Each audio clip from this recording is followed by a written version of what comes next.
안녕하세요, 애청자 여러분. 여러분의 정다운 이웃 순이 아줌마입니다. 오늘도 어김없이 순이 아줌마의 이야기 보따리를 찾아주신 여러분, 진심으로 환영하고 또 감사합니다. 6월의 햇살이 제법 따가워지는 요즘, 우리네 마음밭에도 촉촉한 담비 같은 이야기가 필요한 때가 아닌가 싶어요. 살다 보면 때로는 한편의 소설보다 더 극적인 순간들을 마주하기도 하고 예상치 못한 곳에서 깊은 위로와 삶의 지혜를 얻기도 하지요. 오늘 순위 아줌마가 여러분께 들려드릴 이야기는 바로 그런 우리의 마음을 따스하게 어루만져줄 한 편이 드라마 같은 이야기랍니다. 서울의 어느 낡은 골목길, 작은 국밥집에서 시작된 아주 특별한 인연과 기적에 관한 이야기, 이름하여 골목길 온기 한 그릇입니다. 자, 그럼 이제부터 그 따뜻하고도 가슴 뭉클한 이야기 속으로 순이 아줌마와 함께 천천히 걸어가 보실까요? 귀는 쫑긋, 마음은 활짝 열어주세요. 아, 그리고 구독과 좋아요도 부탁드려요. 1부 냉랭한 햇살국밥의 한 줄기 빛. 서울의 하늘 아래 눈부신 빌딩 숲에 가려진 채 수십 년의 세월을 묵묵히 지켜온 듯한 동네가 있었습니다. 마치 시간이 멈춘 듯 낡고 빛바랜 건물들이 서로의 어깨를 힘겹게 기대고 선 그곳, 그중에서도 가장 후미지고 좁다란 골목길 어귀에 햇살국밥이라는 작은 간판이 위태롭게 걸려 있었습니다. 간판의 글씨는 이미 세월의 풍파에 희미해져 그 원래의 색을 짐작하기 어려워 햇살이라는 이름과는 달리 가게 주변엔 늘 축축한 그늘이 드리워져 있는 듯 했습니다. 하지만 점심시간이면 어디선가 약속이나 한 듯 나타난 손님들로 가게 안은 금세 북적였죠. 그들이 풍기는 땀 냄새와 고단한 하루의 허기, 그리고 이내 주방에서부터 피어오르는 뜨끈하고 구수한 국밥 냄새가 뒤섞여 묘한 활기를 만들어냈습니다. 창문으로 힘겹게 새어나오는 뽀얀 김만이 이 삭막하고 빛바랜 골목에 유일하게 온기를 전하는 따뜻한 전령사 같았습니다. 가게 문을 밀고 들어서면 정겹고 푸근하다기보다는 어딘지 모르게 분주하고 서늘한 공기가 먼저 손님을 맞았습니다. 달고 다른 네댓개 남짓한 테이블은 늘 손님들로 차 있었지만 그들의 대화는 여기 국밥 하나요. 깍두기 좀 더 주세요. 계산이요. 같은 짧고 사무적인 말들이 대부분이었습니다. 사람들은 마치 시간에 쫓기는 경주마처럼 허겁지겁 국밥 한 그릇을 비우고는 입가에 묻은 국물 자국도 제대로 닦지 못한 채 총총히 자리를 뜨기 바빴습니다. 그 모습은 마치 고된 하루의 전투를 치르기 전 잠시 줄인 배를 채우는 병사들의 야전 식당 풍경 같기도 했고, 혹은 팍팍한 도시 생활에 지친 영혼들이 잠시 머물다가는 간이역 같기도 했습니다. 주방 안쪽 끓어오르는 육수 소태, 뜨거운 김과 쉴 새 없이 부딪히는 그릇소리 사이로 이 가게의 주인이자 유일한 요리사인 황점내 사장이 억척스레 움직이고 있었습니다. 이른을 바라보는 나이에도 꼿꼿한 허리와 다부진 손놀림은 여전했지만 그녀의 얼굴에는 깊게 팬 주름만큼이나 세상살이의 고단함과 냉소가 역력했습니다. 그녀에게 손님은 그저 돈을 내는 사람일 뿐이었고 음식은 생계를 유지하는 수단, 그 이상도 이하도 아니었습니다. 인정으로 장사하면 망하는 지름길이야. 이놈들아, 퍼주다 보면 내 살림 거덜나는 거 순식간이라고. 정신 바짝 차려야 혀. 황 사장이 고된 하루를 마무리하며 혼잣말처럼 혹은 새로 들어온 직원에게 뼈있는 훈계처럼 되뇌는 말이었습니다. 그녀의 거친 목소리에는 오랜 세월 장사를 하며 겪었을 법한 수많은 배신과 실망감, 그리고 사람에 대한 깊은 불신이 짙게 배어 나오는 듯했습니다. 어쩌면 그녀도 처음부터 이렇게 쌀쌀맞지는 않았을지 모릅니다. 세월의 풍파가 그녀를 그렇게 만들었을지도요. 하지만 이처럼 차갑고 메마른 공간에도 마치 혹독한 겨울 추위를 뚫고 피어나는 한 송이 눈꽃처럼 한 줄기 따스한 빛을 발하는 존재가 있었습니다. 바로 29의 직원 이서윤 씨였습니다. 서윤 씨는 3년 전 대학 졸업 후 마땅한 일자리를 찾지 못해 방황하다 우연히 이 가게에 발을 들인 후 지금까지 묵묵히 자신의 자리를 지키고 있었습니다. 그녀는 손님 한 분 한 분에게 진심에서 우러나오는 미소와 다정한 말을 건네는 햇살국밥의 이름값을 유일하게 실천하는 진짜 햇살 같은 사람이었죠. 그녀의 맑고 깊은 눈동자와 봄바람처럼 상냥한 목소리는 팍팍한 일상에 지친 손님들의 마음에 작은 위안과 온기를 불어넣어주곤 했습니다. 어떤 손님은 서윤 씨의 미소를 보기 위해 일부러 이 가게를 찾는다고 공공연히 말할 정도였습니다. 어르신 또 오셨네요. 어서 오세요.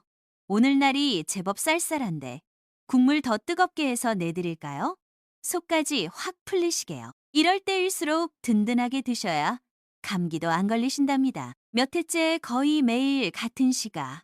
가게 문이 열리면 가장 먼저 들어와 창가 구석자리에 조용히 앉아 말없이 국밥만 드시고 가는 백발의 최인성 어르신. 그의 옷차림은 언제나 수수했지만 어딘지 모르게 단정했고 깊은 눈매에서는 세월의 지혜와 함께 어딘지 모를 쓸쓸함이 느껴졌습니다. 다른 직원들이나 황 사장은 그저 과묵하고 입맛 까다로운 노인 정도로 여겼지만 서윤 씨에게는 유독 마음이 쓰이는 소중한 손님이었습니다. 처음엔 그저 묵묵히 식사만 하시던 어르신이 서윤 씨의 꾸준한 관심과 진심, 어린 인사에 조금씩 눈을 맞추고 아주 가끔 희미한 미소를 보여주실 때면 서윤 씨는 마치 겨울 화단에서 어렵게 피워낸 꽃을 본 듯 가슴이 따뜻해지고 뭉클해지곤 했습니다.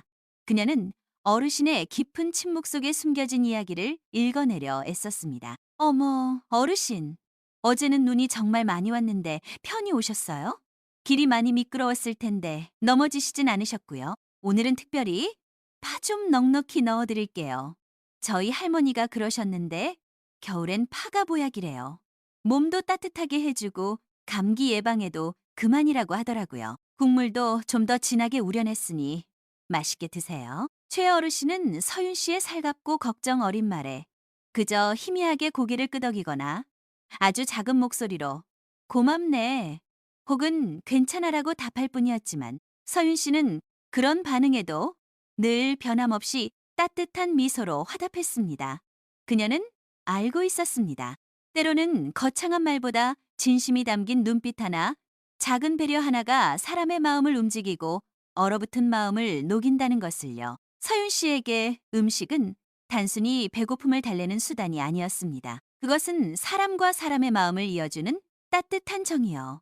지친 영혼을 어루만지는 부드러운 위로라고 믿었습니다. 그래서 그녀는 언젠가 자신의 이름을 내건 작은 국밥집을 열고 싶다는 소박하지만 간절한 꿈을 품고 있었습니다. 그곳에서라면 찾아오는 모든 이에게 온기 가득한 한 끼와 더불어 마음까지 나눌 수 있을 거라고 그녀는 굳게 믿었습니다. 그 꿈을 생각할 때면 고된 식당 일의 피로도 잠시 잊을 수 있었고 가슴속에 작은 희망의 불씨가 타오르는 것을 느꼈습니다. 그녀는 틈틈이 낡은 수첩에 자신만의 레시피나 가게 인테리어 아이디어를 적어두곤 했는데 그 수첩은 그녀의 보물 1호였습니다. 어느덧 저녁 장사도 파장 분위기로 접어들던 늦은 가을밤이었습니다. 마지막 남은 손님들이 하나둘 자리를 뜨고 최 어르신만이 홀로 남아 국밥 그릇을 거의 비워가고 계셨습니다. 그날따라 유난히 어르신의 어깨가 더 작아 보였고 얼굴에는 깊은 시름과 함께 말 못할 고독감이 짙게 드리워진 듯 했습니다. 서윤 씨는 조심스럽게 어르신의 테이블로 다가가 물병에 물을 채워드리며 물었습니다. 어르신, 오늘 국밥은 괜찮으셨어요? 혹시 입맛에 안 맞으셨던 건 아니시죠? 제가 뭐 더 필요한 건 없을까요? 최 어르신은 천천히 고개를 들어 평소보다 조금 더 깊고 그윽한 눈으로 서윤 씨를 한참 동안 바라보았습니다. 그 눈빛에는 여러 가지 복잡한 감정이 스쳐 지나가는 듯 했습니다. 그리고는 아주 나지막하지만 또렷한 목소리로 답했습니다. 오늘 국밥 유난히 속이 따뜻해지는 맛이었네. 마치 돌아가신 어머니가 끓여주시던 그 맛 같기도 하고 고된 하루의 시름이 다 잊히는 것 같았어. 참으로 고맙네, 젊은이. 처음 듣는 어르신의 구체적이고도 감성적인 칭찬에 서윤 씨의 얼굴에는 마치 한방눈처럼 환한 웃음이 소복이 쌓였습니다. 그 순간 그녀의 마음속에서는 작은 희망의 불씨가 더욱 커다랗게 타오르는 것을 느꼈습니다. 그래, 바로 이거야. 내가 하고 싶은 일. 내가 사람들에게 전하고 싶은 따뜻함은 바로 이런 거야. 그녀는 어르신의 그 한마디에 그동안의 피로가 눈 녹듯 사라지는 것을 느꼈습니다. 2부, 뜻밖의 이별, 그리고 밝혀지는 인연. 하지만 서윤 씨의 이런 따뜻한 마음 씀씀이와 손님을 가족처럼 대하는 태도가 오로지 이웃만을 최우선으로 생각하는 황 사장의 눈에는 영 탐탁지 않았던 모양입니다. 그녀는 서윤 씨가 손님들과 정답게 이야기를 나누거나 반찬 하나라도 더 챙겨주려는 모습을 볼 때마다 못마땅한 표정을 감추지 못했고 때로는 주방 안에서 들릴 듯 말 듯 혀를 차기도 했습니다. 황 사장에게 있어 직원은 정해진 시간만큼 일하고 정해진 월급을 받아가는 존재, 그 이상도 이하도 아니요. 손님과의 과도한 친밀함은 오히려 장사에 방해가 되고 불필요한 비용을 발생시킨다고 여겼습니다. 손님은 손님일 뿐이야. 너무 정주면 버릇만 나빠져. 그녀는 종종 그렇게 쏘아붙이곤 했습니다. 이서윤 씨, 지금 한가하게 손님들하고 시시콜콜 농담 따먹을 시간 있어? 저기 주방에 쌓인 그릇들은 안 보이나? 그리고 아까 그 손님한테는 왜 멀쩡한 김치를 새 걸로 바꿔준 거야? 아직 먹을만 하더구먼. 쓸데없는 말 섞을 시간에 그릇이나 하나 더 닦고 아낄 수 있는 건 최대한 아껴. 여긴 밥하는 곳이지. 무슨 자선 사업하는 사랑방인 줄 아나. 어느 날 점심시간의 분주함이 채가 쉬지 않은 어수선한 오후 황 사장의 날카롭고 짜증 섞인 목소리가 주방을 넘어 홀까지 우렁차게 울려 퍼졌습니다. 서윤 씨는 순간 어깨를 움츠렸지만 이내 손님에게 미안하다는 눈짓을 보내고는 황급히 주방으로 향했습니다. 그녀는 황 사장의 그런 질책과 잔소리가 하루 이틀 일이 아니었기에 애써 담담한 척하려 했지만 가슴 한구석이 싸늘하게 식어가는 것은 어쩔 수 없었습니다. 사장님은 왜 내 진심을 몰라주시는 걸까?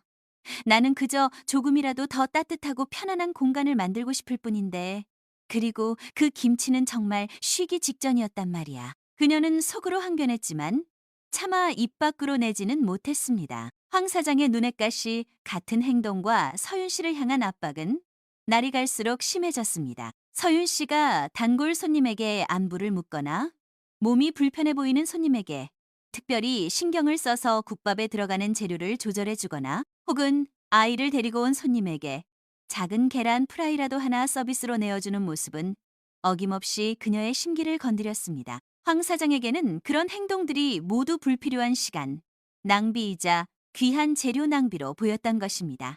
너는 너무 물러터졌어. 그러다간 네 월급도 못 챙겨갈 판이야. 황 사장은 혀를 차며 경고했지만 서윤 씨는 자신의 신념을 쉽게 굽힐 수 없었습니다. 그녀에게는 돈보다 더 중요한 가치가 있었기 때문입니다. 결국 며칠 지나지 않아 올 것이 오고야 말았습니다.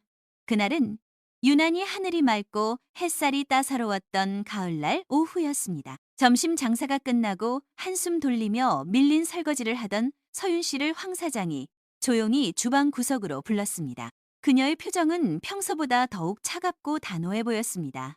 이서윤 씨, 아무래도 자네하고 나하고는 장사 방식이 영 안 맞는 것 같네. 여러 번 이야기했지만 자네는 너무 정이 많아서 탈이야. 그렇게 손님들한테 다 퍼줘서는 남는 게 없어. 장사는 이윤을 남겨야 하는 거라고. 우리 가게하고는 더 이상 같이 가기 어렵겠네. 미안하지만 이번 달까지만 일하고 다른 일자리를 알아보는 게 좋겠네. 황 사장의 목소리는 낮고 건조했지만 그 안에는 이미 결정을 내린 자의 단호함이 서려 있었습니다. 서윤 씨는 순간 망치로 머리를 세게 얻어맞은 듯 멍해졌습니다. 3년 넘게 청춘을 바쳐 정들었던 가게. 그녀의 작은 꿈이 소중하게 연그러가던 공간에서 이렇게 하루아침에 쫓겨나리라고는 상상도 하지 못했습니다. 눈앞이 캄캄해지는 것 같았습니다. 사장님, 제가 뭘 그렇게 잘못했나요? 고칠 점이 있다면 분명히 말씀해 주세요. 제가 더 노력하겠습니다. 제발 한 번만 더 기회를 주세요. 서윤 씨의 목소리는 가늘게 떨렸지만 그녀는 애써 눈물을 참으며 마지막 희망의 끈을 놓지 않으려 했었습니다. 잘못한 건 없어. 자네 딴에는 최선을 다했겠지. 그저 자네 방식이 우리 가게랑 안 맞을 뿐이야. 자네는 아마 인정으로 장사하는 그런 식당을 해야 할 사람 같아. 여긴 그런 곳이 못. 더 이상 할 말 없네. 황 사장은 더 이상 서윤 씨의 얼굴을 쳐다보지도 않고 차갑게 돌아섰습니다. 그 뒷모습이 유난히 매정해 보였습니다. 서윤 씨는 떨리는 손으로 앞치마를 벗어 곱게 접었습니다.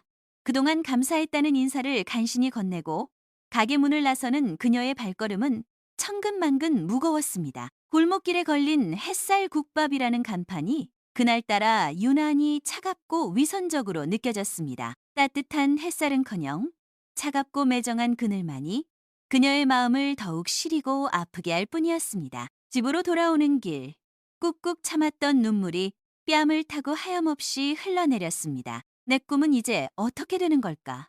정말 나만의 가게를 열 수 있을까? 나는 왜 이렇게 세상 물정 모르고 바보 같을까? 불확실한 미래에 대한 두려움과 자신에 대한 자책감이 그녀를 깊은 절망의 늪으로 밀어넣는 듯 했습니다.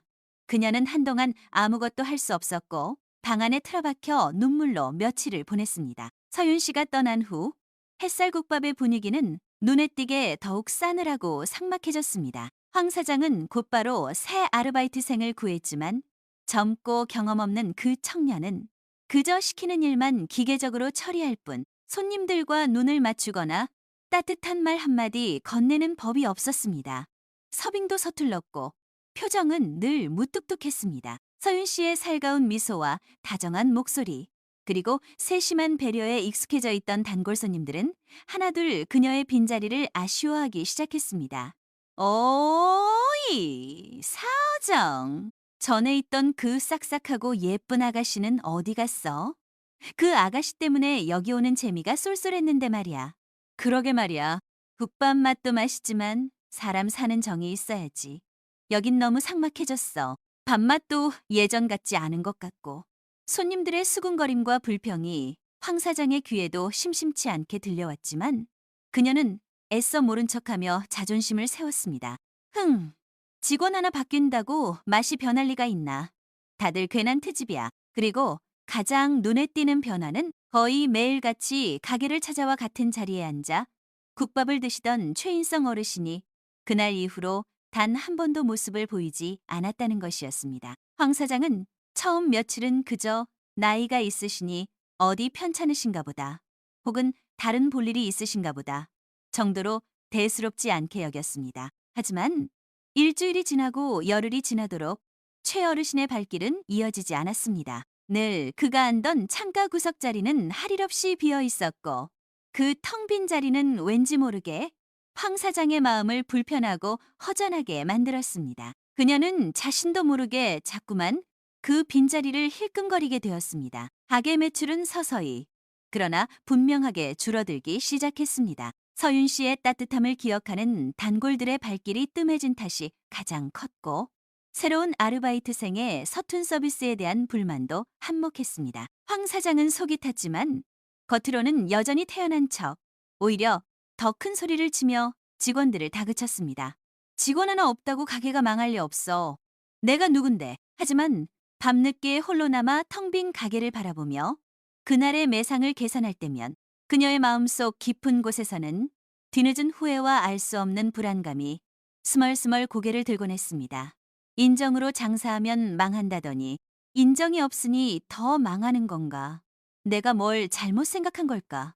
그녀는 쓴웃음을 지으며 중얼거렸지만 이미 엎질러진 물이요. 그녀의 완고한 성격은 쉽게 자신의 잘못을 인정하려 들지 않았습니다. 한편 서울 도심의 한적하고 고급스러운 빌라촌, 그곳에 가장 넓고 전망 좋은 집의 최인성 어르신, 아니 사실은 국내 유수의 건설기업 미래건설의 창업주이자 명예회장인 최인성 씨가 살고 있었습니다. 몇 해 전 아내와 사별하고 자식들은 모두 분가시킨 후 경영 일선에서도 완전히 물러나 조용히 노후를 보내고 있었지만 그의 삶은 어딘지 모르게 무료하고 공허했습니다. 넓고 으리으리한 집에는 그와 과묵한 가사 도우미, 그리고 일주일에 두어 번 업무 보고차 들르는 비서윤 실장만이 있을 뿐이었습니다. 친구들은 하나둘 세상을 떠나거나 건강이 좋지 않아 만남도 쉽지 않았습니다. 최근 들어 그의 마음 한구석에는 전에 없던 작은 파문이 일고 있었습니다. 바로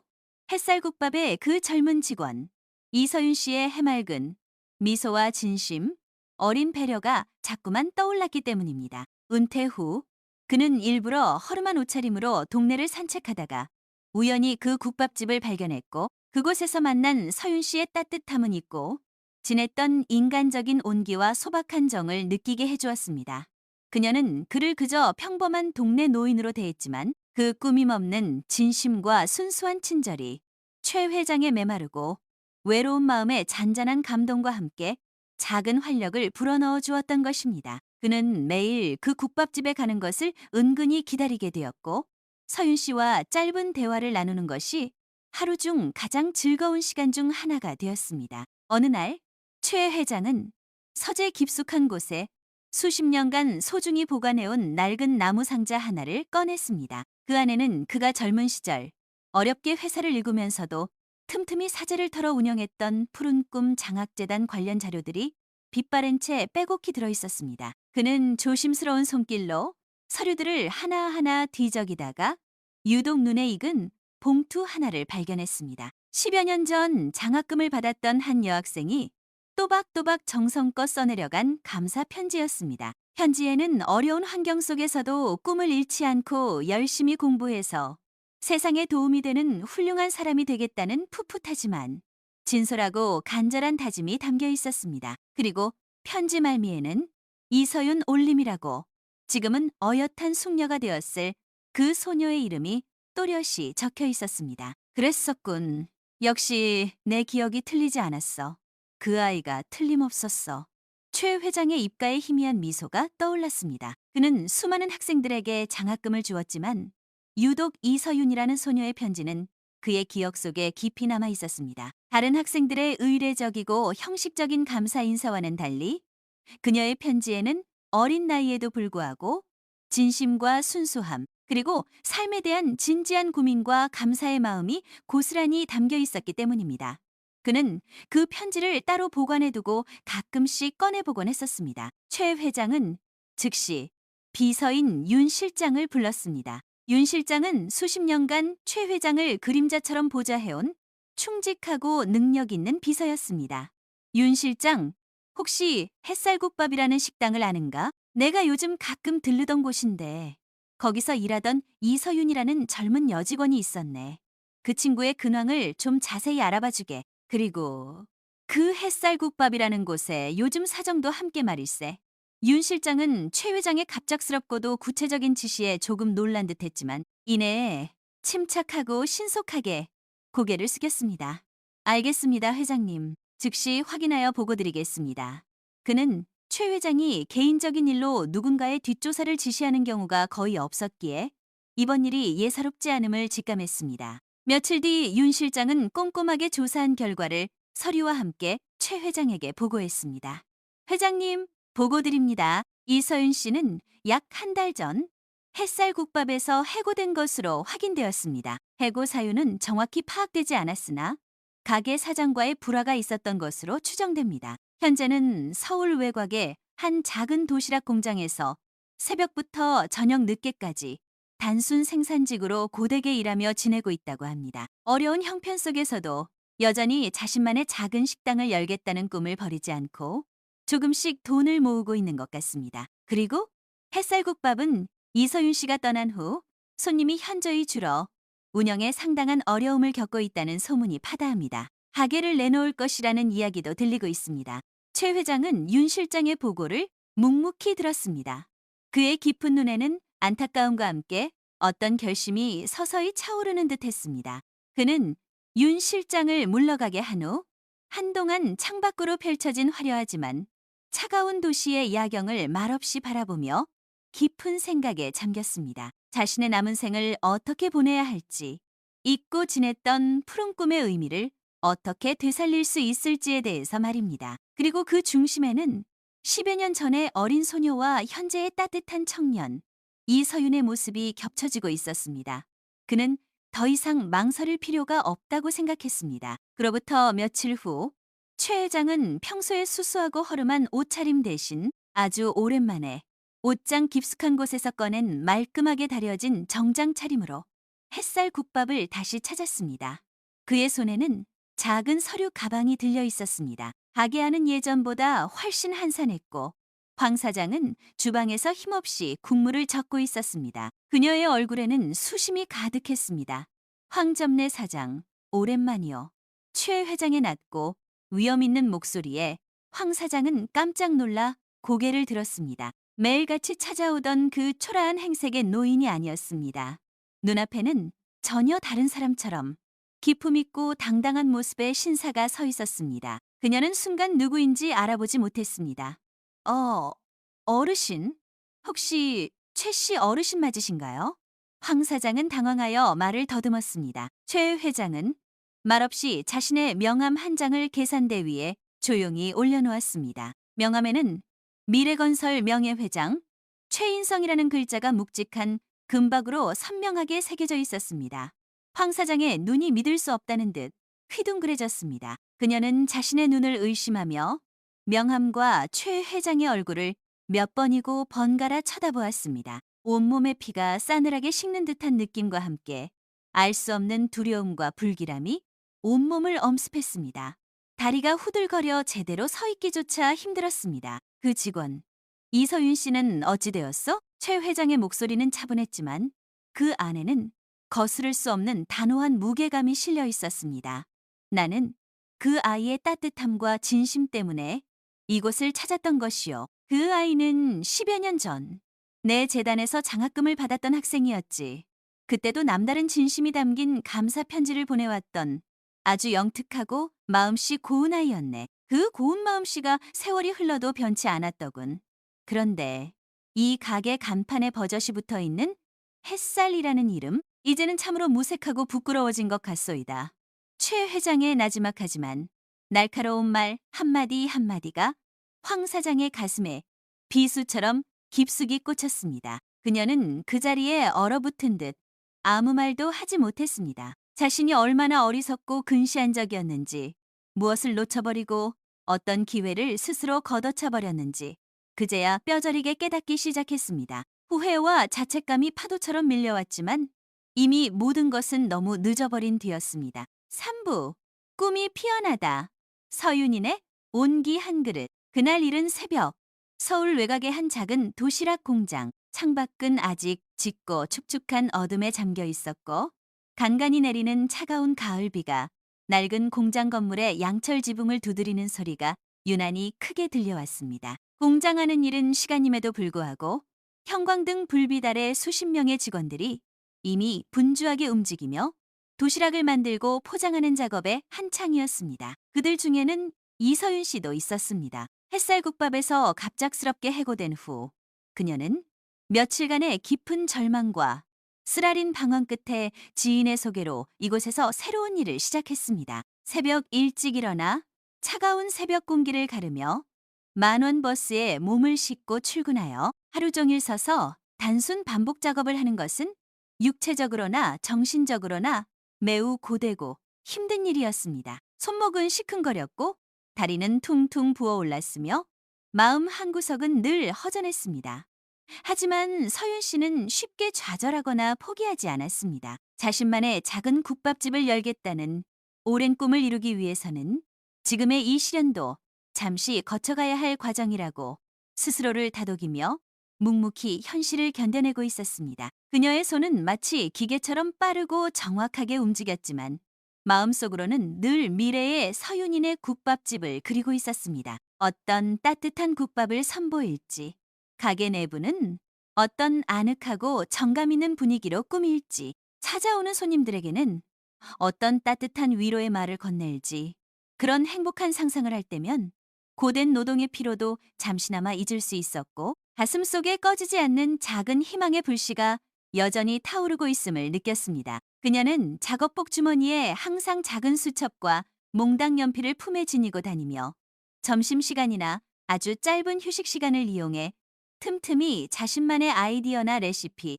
가게 운영에 대한 생각들을 빼곡히 적어두곤 했습니다. 그 수첩은 그녀에게 어둠 속에서 길을 밝혀주는 희망의 등불과도 같았고 그녀의 꿈을 향한 의지를 다져주는 소중한 존재였습니다. 그날도 서윤 씨는 여느 때처럼 묵묵히 컨베이어 벨트 위를 지나가는 도시락 용기에 정해진 양의 반찬을 담고 있었습니다. 그때 공장 사무실에서 일하는 나이 지긋한 관리자가 다급한 목소리로 그녀를 불렀습니다.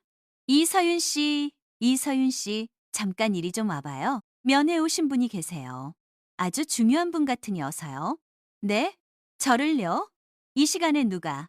서윤 씨는 의아한 표정을 지으며 하던 일을 멈췄습니다. 이른 새벽, 이 외진 공장까지 자신을 찾아올 사람이 있을 리 만무했기 때문입니다. 혹시 집에 무슨 안 좋은 일이 생긴 건 아닐까? 덜컥 겁이 나기도 했습니다. 그녀는 떨리는 마음으로 작업복에 묻은 음식 찌꺼기를 대충 털어내고 머리를 정돈한 후 방문객 대기실로 향했습니다.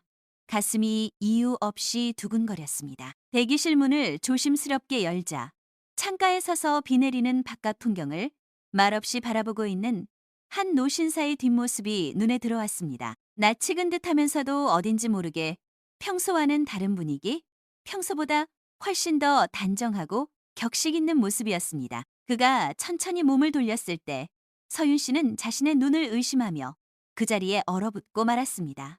어르신, 아니, 회장님, 여기까지 어인일로 저를 어떻게... 그곳에는 햇살국밥의 단골 손님이었던 최인성 어르신? 아니, 이제는 미래건설의 명예회장으로 보이는 그가 말끔한 정장 차림으로 서 있었습니다. 그의 손에는 고급스러운 가죽 서류 가방이 들려 있었고 평소의 수수함 대신 범접하기 어려운 기품과 위엄이 느껴졌습니다. 서윤 씨는 너무나 놀랍고 당혹스러워서 말문이 막힐 지경이었습니다. 지금 이 상황이 현실인지 꿈인지 분간하기 어려웠습니다. 최 회장은 온화하지만 어딘지 모르게 슬픔이 깃든 미소를 지으며 서윤 씨를 맞이했습니다. 이서윤 양, 많이 놀랐겠지? 이렇게 갑자기 찾아와서 미안하네. 자네를 찾는 것이 그리 어렵지는 않았네. 잠시 앉아서 이야기 좀 할 수 있겠나? 그는 서윤 씨에게 의자에 앉기를 권하며 자신도 맞은편에 천천히 앉았습니다. 그리고는 가방에서 빛바랜 편지 봉투 하나를 조심스럽게 꺼내 서윤 씨에게 건넸습니다. 이거 혹시 기억하겠나? 아주 오래전 일이지만 서윤 씨는 떨리는 손으로 편지를 받아들었습니다. 손끝에서부터 오래된 종이에 바스락거리는 감촉이 느껴졌습니다. 봉투를 열어 그 안에 곱게 접혀 담긴 편지를 펼쳐보는 순간 그녀의 눈이 믿을 수 없다는 듯 커다래졌습니다. 그것은 10여 년 전 자신이 푸른 꿈 장학재단에 감사의 마음을 담아 보냈던 바로 그 편지였습니다. 잊고 지냈던 과거의 기억들이 마치 영화의 한 장면처럼 파도처럼 밀려왔습니다. 가난했지만 꿈 많던 소녀 시절의 자신의 모습이 떠올랐습니다. 이게 어떻게... 회장님께서... 그럼 혹시 그때 저에게 장학금을 주셨던 분이... 서윤 씨의 목소리가 가늘게 떨리며 말끝을 흐렸습니다. 최 회장은 부드럽고 따뜻한 눈빛으로 고개를 끄덕였습니다. 그렇네. 내가 바로 그때 자네에게 장학금을 주었던 미래건설의 최인성일세. 그리고 푸른 꿈 장학재단도 내가 젊은 시절 어렵게 회사를 키우면서 나처럼 어려운 환경에 있는 젊은이들에게 작은 희망이라도 주고 싶어 세운 것이고 서윤 씨는 순간 숨이 멎는 듯했습니다. 매일같이 국밥집에서 마주쳤던 그 평범하고 과묵한 노인이 어린 시절 자신에게 큰 도움과 용기를 주었던 은인이었다는 사실을 도저히 믿을 수가 없었습니다. 죄송함과 감사함, 그리고 알 수 없는 벅찬 감정이 한꺼번에 뒤섞여 눈물이 핑 돌았습니다. 그녀는 그동안 자신이 얼마나 무심하고 어리석었는지 깨달았습니다. 회장님, 제가 정말 큰 분을 몰라 뵙고 그동안 너무나 죄송했습니다. 그리고 그때 정말 감사했습니다. 회장님 덕분에 제가 포기하지 않고 학업을 계속할 수 있었어요. 그 은혜 평생 잊지 않겠습니다. 서윤 씨의 눈에서는 참았던 눈물이 주르륵 흘러내렸습니다. 그녀는 고개를 숙인 채 흐느꼈습니다. 최 회장은 자리에서 일어나 서윤 씨의 어깨를 가볍게 토닥이며 따뜻한 목소리로 말했습니다. 아닐세, 오히려 나는 그 편이 더 좋았네. 서윤 양은 나를 그저 평범한 동네 노인으로 대하며 순수하고 진실한 마음을 보여주었다. 아무런 사심 없이 베풀어준 그 꾸밈 없는 따뜻함이 내 메마르고 외로운 노년에 얼마나 큰 위로와 기쁨을 주었는지 모를 걸세. 매일 아침 자네가 건네는 그 따뜻한 말 한마디와 정성스럽게 끓여낸 국밥 한 그릇이 내 하루를 시작하는 가장 큰 힘이었고 살아가는 작은 낙이었네. 그의 목소리에는 꾸밈 없는 진심이 담겨 있었습니다. 서윤 씨는 흐르는 눈물을 소매로 훔치며 고개를 들었습니다. 최 회장의 깊은 눈가에도 촉촉한 물기가 어려 있는 듯 했습니다. 최 회장은 잠시 창밖으로 시선을 돌려 세차게 내리는 비를 바라보다가 다시 서윤 씨에게 시선을 돌리며 가방에서 또 다른 두툼한 서류 봉투를 꺼내 테이블 위에 조용히 올려놓았습니다. 이서윤 양, 그때 자네가 내게 보낸 편지에 썼던 다짐을 나는 아직도 똑똑히 기억하고 있네. 세상에 도움이 되는 따뜻한 사람이 되고 싶다고 했었지. 그리고 언젠가 자신만의 작은 가게를 여러 사람들에게 맛있는 음식과 함께 온기를 나누고 싶다는 소중한 꿈도 이야기했었고, 서윤 씨는 놀란 눈으로 최 회장을 바라보았습니다.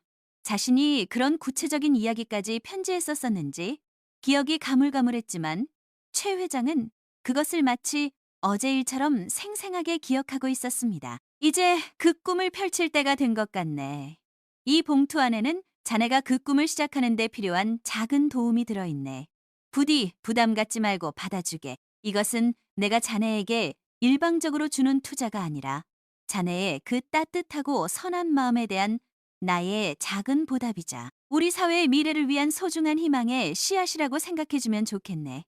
이제 그 온기를 자네의 이름으로 세상 사람들과 함께 나눠주게나. 서윤인의 온기 한 그릇, 그런 이름의 작고 예쁜 국밥집 하나 정성껏 꾸려보는 것은 어떻겠나? 서윤 씨는 믿을 수 없다는 표정으로 두툼한 봉투와 최 회장의 인자한 얼굴을 번갈아 바라보았습니다. 마치 꿈을 꾸고 있는 것만 같았고 혹시라도 이 꿈에서 깨어날까봐 두려웠습니다. 그녀의 가슴속에서는 뜨거운 감격의 물결이 세차게 용솟음쳤고 온몸에 전율이 흘렀습니다. 회장님, 제가 이토록 큰 은혜를 어떻게 다 갚아야 할지 정말 이래도 되는 건지 모르겠습니다. 최 회장은 서윤 씨의 떨리는 손을 자신의 따뜻하고 커다란 손으로 부드럽게 잡아주며 잔잔한 미소를 지었습니다. 은혜라고 생각할 것 없네. 그저 자네의 그 착하고 성실한 마음이 스스로 만들어낸 소중한 기회라고 생각하게. 나는 그저 아주 작은 계기를 마련해 주었을 뿐이야. 진정한 기적은 자네의 마음속에 이미 있었던 걸세. 이제 서윤인의 온기 한 그릇, 그 아름다운 꿈을 향해 힘차게 나아가 보게나. 내가 항상 뒤에서 묵묵히 응원하겠네. 그리고 가끔씩 들러서 맛있는 국밥도 얻어먹을 테니 너무 부담 갖지는 말고. 창밖에는 여전히 차가운 비가 세차게 내리고 있었지만 서윤 씨의 마음속에는 그 어느 때보다 따스하고 밝은 햇살이 환하게 피어오르고 있었습니다. 절망의 끝에서 만난 기적 같은 희망. 그것은 마치 어둠 속에서 길을 잃은 나그네에게 나타난 한 줄기 빛과도 같았습니다. 그로부터 몇 달 뒤 서울의 어느 한적하지만 사람들의 발길이 조금씩 이어지는 정겨운 골목길 한쪽에 작고 아담한 가게 하나가 조용히 문을 열었습니다. 가게 앞에는 서윤인의 온기 한 그릇, 따뜻한 정 한 그릇 함께 드립니다라는 소박하지만 정감 넘치는 나무 간판이 새롭게 걸렸습니다. 서윤 씨의 오랜 꿈이 드디어 현실이 된 감격적인 순간이었습니다. 최 회장의 아낌없는 지원과 그녀 자신의 끊임없는 노력과 열정이 빚어낸 아름다운 결실이었죠. 가게를 준비하는 동안 최 회장은 물질적인 지원뿐만 아니라 사업 경험이 풍부하고 신뢰할 수 있는 컨설턴트를 소개해주는 등 서윤 씨가 성공적으로 가게를 운영하고 불필요한 시행착오를 줄일 수 있도록 물심양면으로 세심하게 도왔습니다.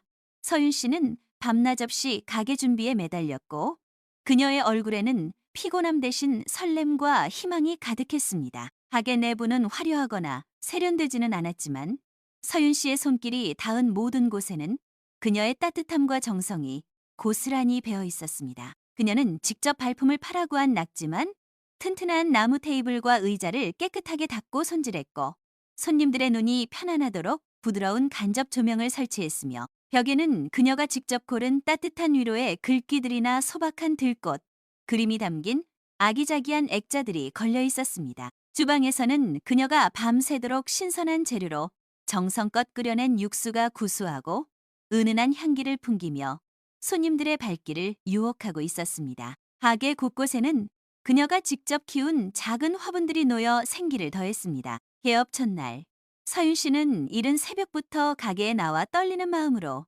앞치마를 단정히 메고 손님들을 맞이할 준비를 마쳤습니다. 오전 10시 정각, 그녀는 깊은 숨을 한번 크게 들이쉬고 가게 문을 활짝 열었습니다. 긴장과 설렘으로 심장이 터질 것 같았습니다.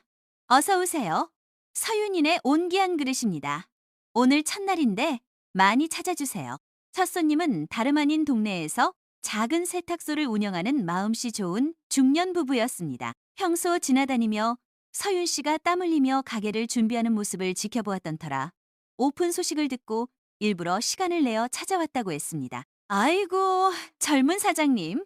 드디어 문 여셨네요. 정말 축하드립니다.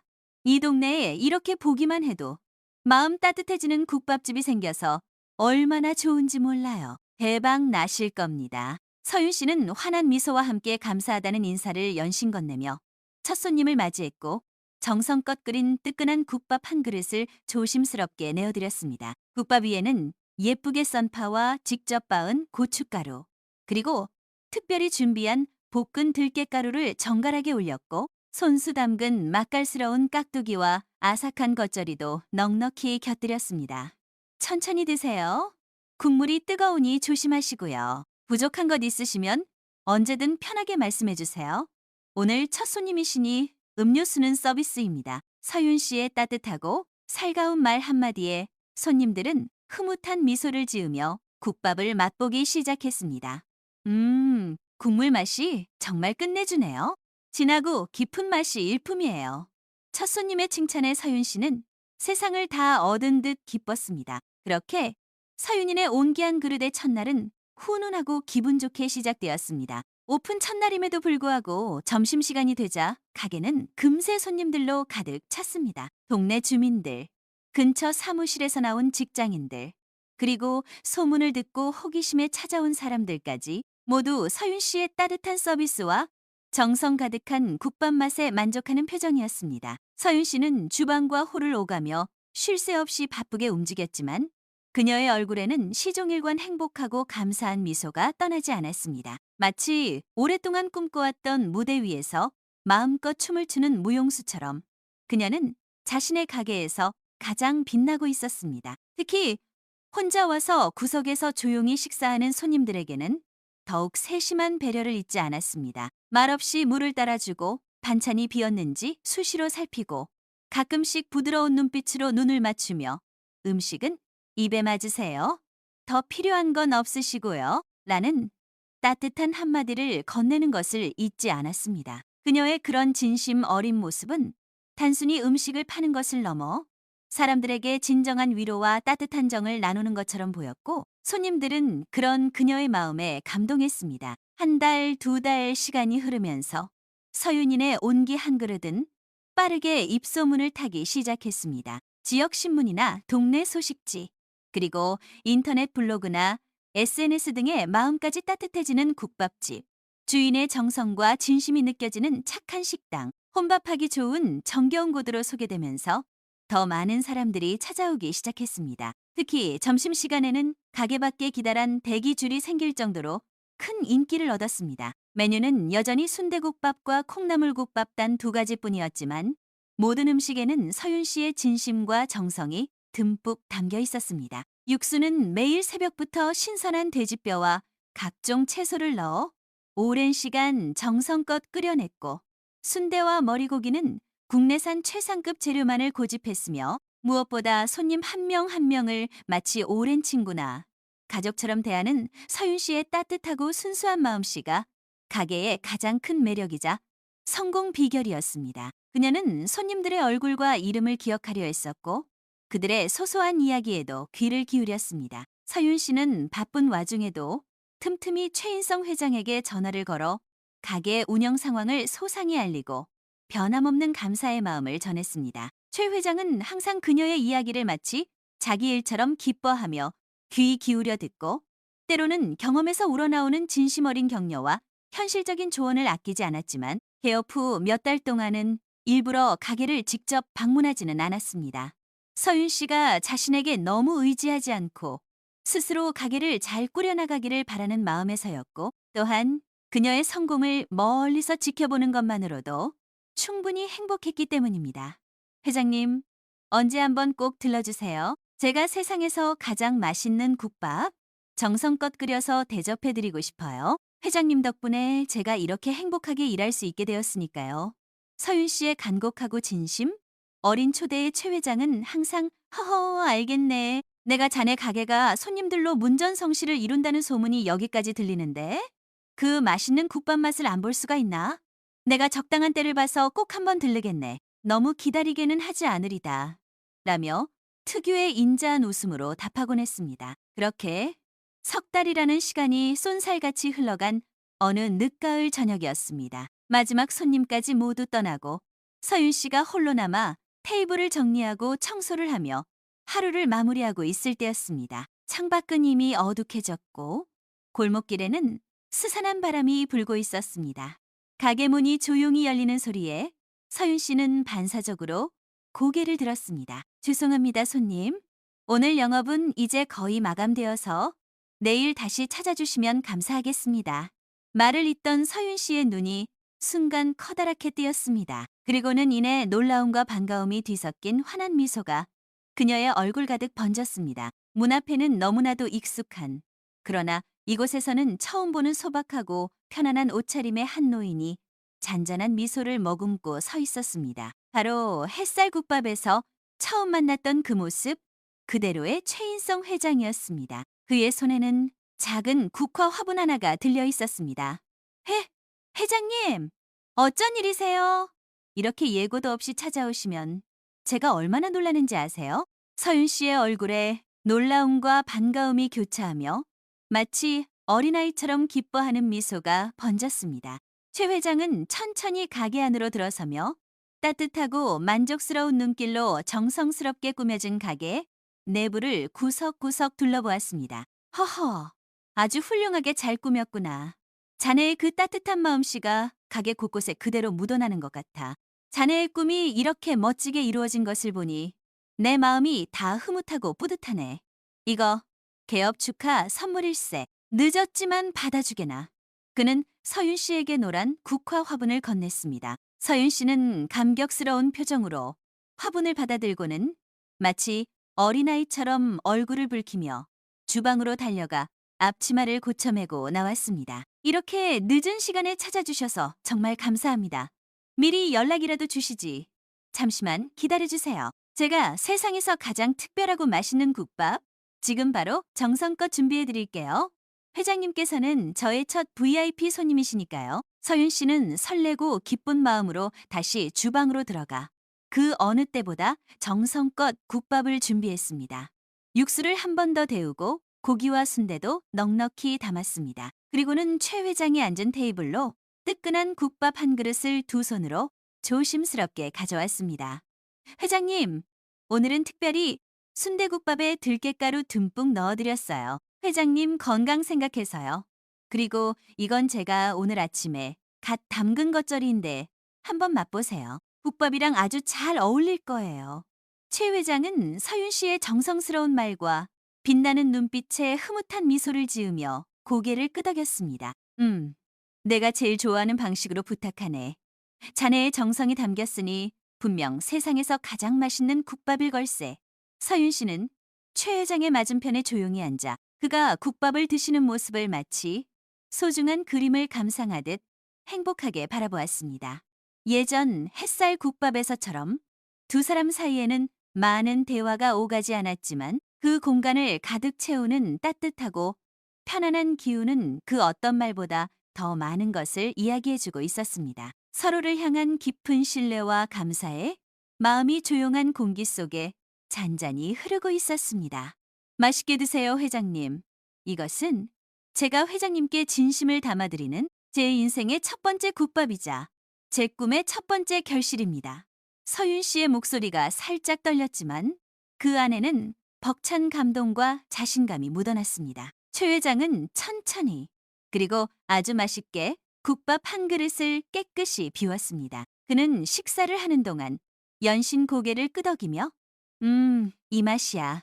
정말 훌륭하네 라며 만족스러운 표정을 지었고 서윤 씨가 정성으로 꾸민 아늑하고 따뜻한 공간과 그녀의 진심이 담뿍 담긴 음식을 통해 깊은 감동과 함께 오랜만에 느껴보는 행복감을 맛보는 듯했습니다. 서윤 씨는 최 회장의 국밥 그릇이 비어갈 때쯤이면 조용히 다가가 국물을 더 채워주었고, 그동안 가게를 운영하며 겪었던 소소하지만 재미있는 이야기들, 기억에 남는 단골 손님들과의 에피소드, 그리고 앞으로 가게를 어떻게 더 발전시켜 나갈지에 대한 소박한 포부들을 조곤조곤 들려주었습니다. 최 회장은 대부분 묵묵히 미소를 지으며 듣기만 했지만 그의 눈빛에는 더없이 따뜻하고 자랑스러운 빛이 어려 있었습니다. 마치 자신의 딸이 대견한 성과를 이룬 것을 지켜보는 아버지의 마음과도 같았습니다. 식사를 모두 마친 최 회장이 자리에서 일어서려 하자 서윤 씨는 그를 가게 문 앞까지 정중히 배웅했습니다.